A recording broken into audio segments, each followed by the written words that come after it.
Group discussion एक shouting competition बिल्कुल नहीं है।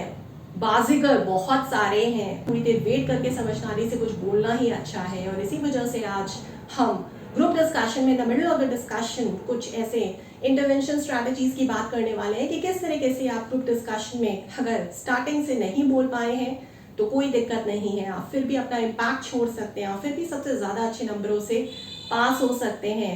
कैसे? इन स्ट्रैटेजीज को अडॉप्ट करके। सबसे पहली स्ट्रैटेजी आपको ये बताती है कि मान लीजिए कोई ऐसा टॉपिक है जिसके बारे में आपने कुछ भी नहीं सुना है।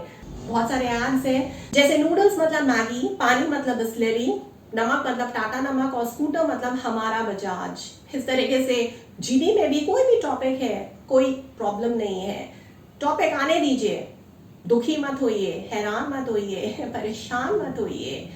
You have not lost it yet. क्यों? क्योंकि ठीक है, कुछ भी टॉपिक है, उस टॉपिक को सुन के आपको क्या क्या याद आता है, जो भी चीजें आपको याद आ रही हैं, जितने भी अलग अलग शब्द, जितने भी अलग अलग टॉपिक्स, बस आपके पास कंटेंट बन चुका है। ये सारे टॉपिक्स, इन सारे शब्दों के बारे में, सारी चीजों के बारे में आप आराम से बातचीत कर सकते हैं।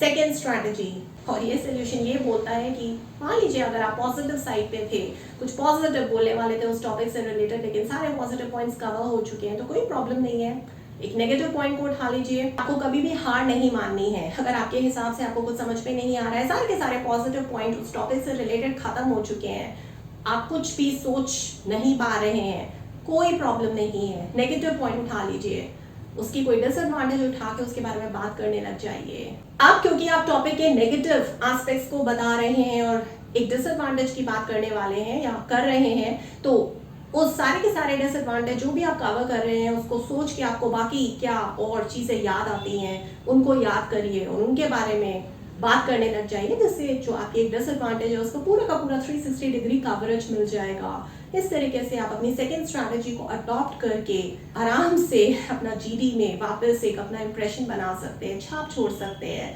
थर्ड स्ट्रैटेजी उन लोगों के लिए है जो समझ नहीं पा रहे हैं, बहुत देर से इंतजार कर रहे हैं, पहले आप में फंस चुके हैं। आपका नंबर कब आएगा, कब आपको कोई मौका देगा, कब आपका चांस आएगा। ऐसे तो इंतजार करते करते पूरा जीडी खत्म हो जाएगा, बस फिर क्या होगा, आप तो बैठे रह जाएंगे। करना क्या है, जैसे ही दूसरा कोई भी जो भी बोल रहा है वो अपनी बात कह के खत्म होता है, आप बस तुरंत वहीं से अपना पॉइंट प्रेजेंट करना शुरू कर दीजिए। सिर्फ ज्यादा इंतजार नहीं करना कि पहले सब बोल लें। इसका मतलब कि आपने बहुत ज्यादा समय ले लिया है सोचने में, और इतना जो भी समय लेता है सोचने में, यानी कि उसके जो थॉट्स हैं वो क्लियर थॉट्स नहीं है, उसमें जरूर कुछ ना कुछ कंफ्यूजन है और डाउट्स हैं, जिसकी वजह से आपके जो नंबर है वो कम हो सकते हैं। इस वजह से ज्यादा समय ना लेते हुए, कुछ नहीं होता, तीसरे चौथे नंबर पे भी अगर in the middle of the conversation, in the middle of the discussion भी आप शुरू कर रहे हैं, ज्वाइन इन कर रहे हैं, जहाँ पे जैसे दूसरा बंदा बोल के खत्म होता है, अब वहीं से अपना बोलना शुरू कर दीजिए। फोर्थ स्ट्रैटेजी बहुत ही पावरफुल स्ट्रैटेजी है। ये स्ट्रैटेजी एक हारे हुए इंसान को भी बाजीगर बना सकती है। मान लीजिए अगर आपको किसी भी तरीके से कोई भी चांस नहीं मिल रहा है, पहली तीन सारी की सारी स्ट्रैटेजीज फेल हो चुकी हैं, कोई चुप ही नहीं होना चाहता, ये स्ट्रैटेजी आपको ये बताती है कि जिस भी बंदे ने अभी बोलना खत्म किया है, उसके जो भी उसने पॉइंट्स दिए हैं या जो भी कुछ बोला है उसके बारे में कुछ भी तारीफ करते हुए अपनी बात शुरू करिए। आफ्टर ऑल उसकी तारीफ हो रही है, आप उसके बारे में कुछ बढ़िया बढ़िया बोल रहे हैं, वो सुनने के लिए इच्छुक हो जाएगा कि मेरे बारे में क्या अच्छा बोला जा रहा है, अच्छा मेरे पॉइंट के बारे में इतना प्रेज किया जा रहा है, वाओ, अब मैं भी सुनता हूँ और दूसरों को भी सुनने का मौका देता हूँ कि मैंने इतना अच्छा पॉइंट प्रेजेंट किया है। दूसरों को भी पता लगना चाहिए, मेरी वाहवाही होनी चाहिए। हर किसी को अपनी इज्जत, अपनी वाहवाह बहुत ज़्यादा पसंद आती है। बस इस तरीके से आपने उससे वो मोमेंट को छीन लिया है, स्नैच कर लिया है। वो चुप रहेगा, बाकी लोग भी चुप रहेंगे और बस फिर क्या है, ये ग्रुप डायनामिक्स का गेम है।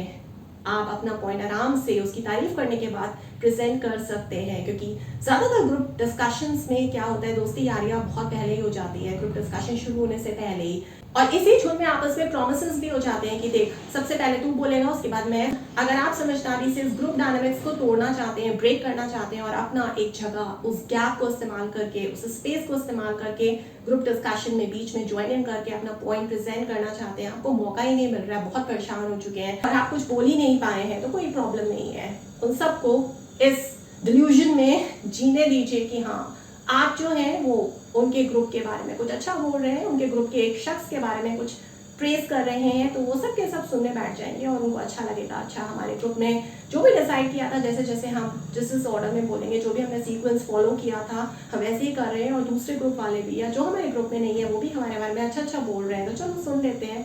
आखिर हम तो हैं यार दोस्त, तो हम तो अपने ग्रुप डायनेमिक्स निभाएंगे।